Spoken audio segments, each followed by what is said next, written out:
চট্টগ্রামে নিয়ন্ত্রণ হারিয়ে দাঁড়িয়ে থাকা একটি কাভার্ড ভ্যানের পেছনে ধাক্কা দিয়েছে একটি পিকআপ ভ্যান।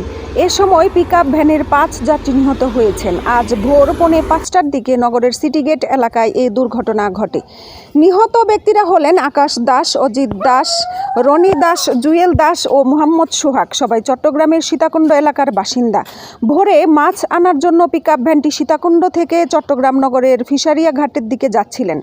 পুলিশ জানায় পিকআপ ভ্যানটির সামনে 3 জন ও পেছনে 7 জন যাত্রী ছিলেন। নগরের সিটিগেট এলাকায় নিয়ন্ত্রণ হারিয়ে সড়কের পাশে দাঁড়িয়ে থাকা একটি কাভার্ড ভ্যানের পেছনে ধাক্কা দেয়। এ সময় ঘটনাস্থলেই 3 জন নিহত হন। আহত অবস্থায় হাসপাতালে নেয়ার পর আরও 2 জনের মৃত্যু হয়েছে। এ দুর্ঘটনায় আহত অবস্থায় আরও 4 জন চট্টগ্রাম মেডিকেল কলেজ হাসপাতালে চিকিৎসাধীন। নগরের আকবরশাহ থানার উপপরিদর্শক মোহাম্মদ সাজ্জাদ ঘটনাস্থল পরিদর্শন করেন। তিনি বলেন, জাতীয় জরুরি সেবা নম্বর 999-এ ফোন পেয়ে পুলিশ ও ফায়ার সার্ভিস ঘটনাস্থলে গিয়ে উদ্ধার কার্যক্রম পরিচালনা করেছে।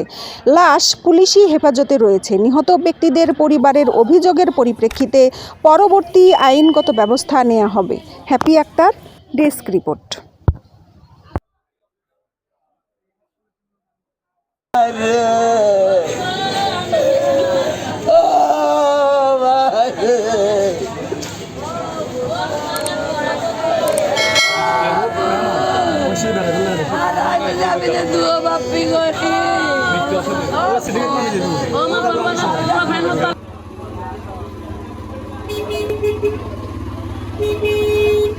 তারা একেবারে ঘটনাস্থলেই মারা যান এবং পেছনে আরও 7 জন যাত্রী ছিলেন মাছ ব্যবসায়ী। তারা সেই 7 জন সবাই গুরুতর আহত হন এবং চট্টগ্রাম মেডিকেল চিকিৎসক সেখানে আরও 2 জনকে মৃত ঘোষণা করেন এবং বাকি যে 6 জন তাদের